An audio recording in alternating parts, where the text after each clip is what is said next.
She's Mamie. Yes, she reads to me. She reads a story from a book or two. She's Mamie. Mammy's Corner. Hello, my littles. Welcome to Mammy's Corner, and I'm Mammy.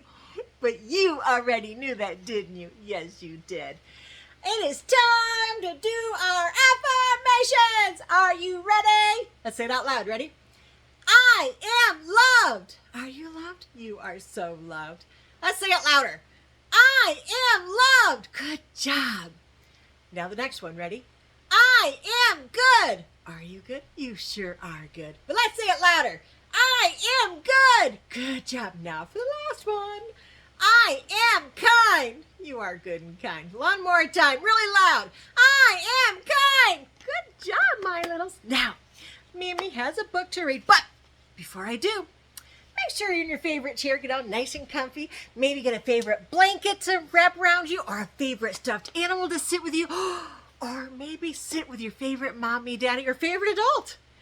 And let's get ready, get out nice and comfy for Mammy to read a book to you. But don't forget, what you want to do now, ready, is take your remote, arrow down just below this video, arrow one over, and click that thumbs up and let Mammy know that you like my books. Also, if you haven't subscribed yet, arrow back over and hit the subscribe button. And then you can watch me anytime and get notifications that Mammy sent a new book notification out. Are you ready? Are you ready? All right, give me a thumbs up and let's get started. This is the Disney Lion King. Roar. Can you roar like a lion? Roar. Good job. All right, let's get reading. It was a special day in the Pride Lands as the sun rose over the dusty African plain. Animals of every kind journeyed to Pride Rock, home of the mighty Lion King. I got an idea. Every time Mammy says lion, you need to roar like a lion. Ready? Roar! Good job. The animals were honoring Simba, the newborn lion, roar, cub of King Mufasa and Queen Sarabi. One day, the tiny cub would become the next Lion King. Ready? Roar! Roar! Good job. At the presentation ceremony, a wise baboon named Rafiki stood atop Pride Rock and held up the cub, see the cub, for all to see. The animals bowed to their future king. What? Look at that. That's awesome. But Scar, the king's jealous brother, wasn't there because he wanted to be the next king. King Mufasa was angry that his brother had skipped the ceremony. Uh-oh. Afterward, Mufasa and a loyal bird named Zazu found Scar. But Scar didn't seem sorry at all and walked away. Don't turn your back on me, Mufasa growled. Perhaps you shouldn't turn your back on me, answered Scar. Whoa, he's scary, isn't he? Scar, I mean. Young Simba grew quickly. The playful cub wanted to be just like his dad. Simba thought his father was very brave.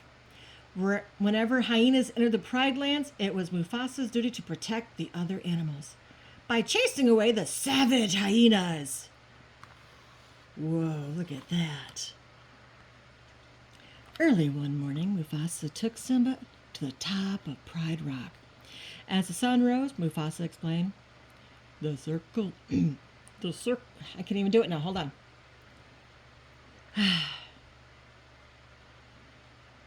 The circle of life never stops turning. I don't like that. But anyways. So the circle of life never stops turning, he says. One day the sun will set on my time as ruler and rise with you as king. Then everything the light touches will be yours. Mufasa also warned Simba never to go to the shadowy place. Ooh, scary down there, huh? Later, Simba asked his Uncle Scar about the shadowy place, the elephant graveyard. Only the bravest lions. Ready?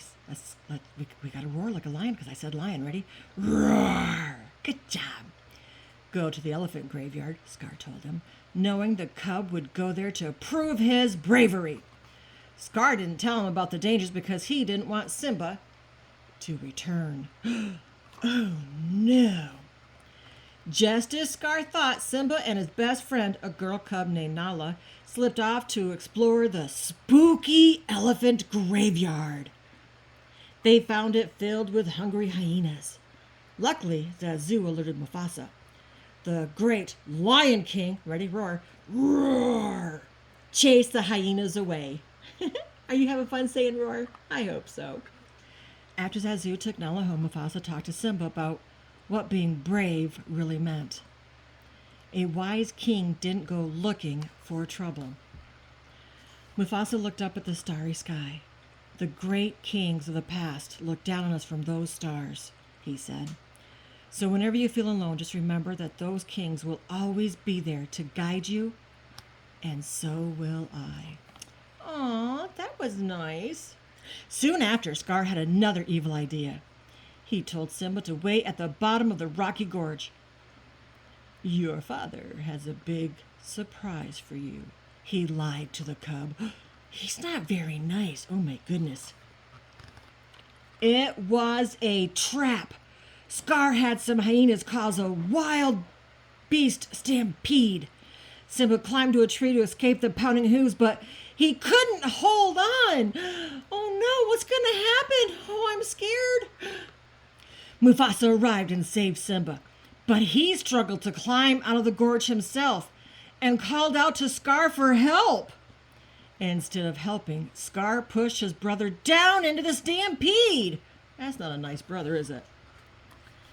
Simba didn't see what had happened. When all was quiet, the cub rushed to his father's side. Dad, come on. You gotta get up, he said. But Mufasa would never rise again. Oh, don't cry, my littles. Mammy is. Then Scar appeared. Simba, what have you done? He asked. Scar's words made Simba think everything was his fault. What should I do? The confused cub asked. Run away, growled Scar. Yikes.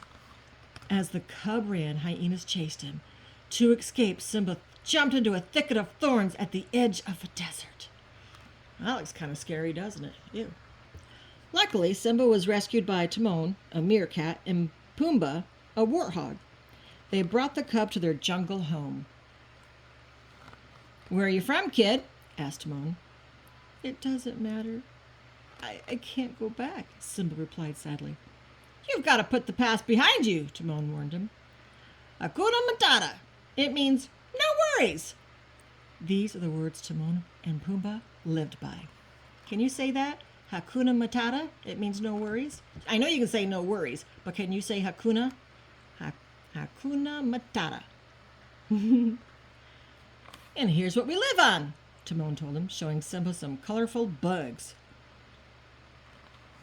Ew, look at that. Pumbaa ate one with a slurp. Slimy, but satisfying, promised Pumbaa. Simba eyed his next meal and then quickly swallowed the icky insect. Slimy, but satisfying, he repeated. Simba loved living with Timon and Pumbaa. Aw, ain't that nice? As the days passed, the little cub grew to be a big lion like his father. Mammy said lion, we got a roar, ready? Roar! Good job. Yet Simba never forgot about the Pride Lands.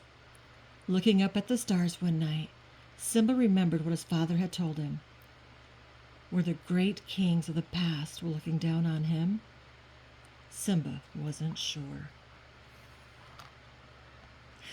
One day, Pumbaa found himself being chased by a hungry lioness. Oh, a lioness is a girl. We got to roar. Ready? Roar! Good job. Timon tried to save his friend, but it was Simba who came to the rescue. To Simba's surprise, the lioness, roar again, ready? Roar! Was his old friend Nala. Simba was happy to see her. Nala explained that everyone thought Simba was dead. Scar now ruled with the hyenas. But Scar was a terrible king. and the Pride Lands had become a terrible place. The herds were gone, and there was no food or water. Nala told Simba he needed to return and save the Pride Lands because he was the rightful king. "I'm no king," Simba told her.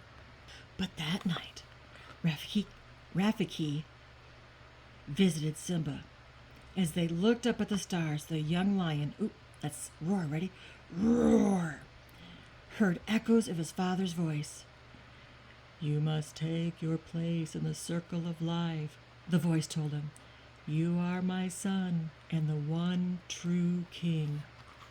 His father's words gave Simba courage. Though he still believed he was responsible for his father's death, Simba bravely returned to Pride Rock. At Pride Rock, Scar was blaming Cerebi for the lack of food. Even the hyenas were unhappy and very, very hungry. See, he's blaming her. Then Simba arrived and let out a roar. Scar stared. "Mufasa, it can't be. You're dead." But Cerebi recognized her son. "Simba," she said softly. "He does look like his daddy, doesn't he?" "Whoa." "I've come to take my place as king," Simba told Scar. But Scar and the hyenas would not back down without a fight. Look at them. What's going to happen? Do you see all these hyenas down here? What do you think is going to happen? Let's find out. Nala, Timon, and Pumbaa bravely helped Simba and Cerebi battle Scar and the hyenas. During the fight, Scar admitted that he had caused Mufasa's death, not Simba. Now Simba knew the truth. Simba sent Scar flying into a mob of hyenas. Though Scar had ruled with them, the very hungry hyenas were not very loyal subjects. With Scar gone, the rest of the hyenas fled the Pride Lands.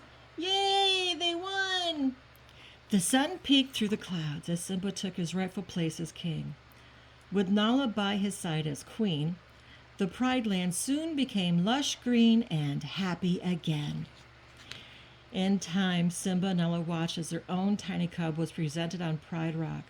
The circle of life was turning once again. The end. Wow. Did you like this book? There were some good parts. There were some sad parts, right? Yeah. Hey, when Mufasa went to go protect his son, remember that? He protected him. Do you have someone that protects you? Yeah. Isn't that nice to have that love, that they love you enough to protect you from danger? Even if it means you don't understand why you're not supposed to do something, please remember to obey. Because the adults in your life, they have lived life a little bit longer than you. So make sure you be good and kind by listening and doing what they ask you. Yeah? All right. So again, if you like this story, down below, hit that thumbs up down there underneath this video. Hit that thumbs up and let me know that you like this story. But in the meantime, who loves you? That's right. God loves you. Who else loves you? Mammy loves you. Shh. But Mammy loves you bestest. Until next time, my littles, be good and be kind.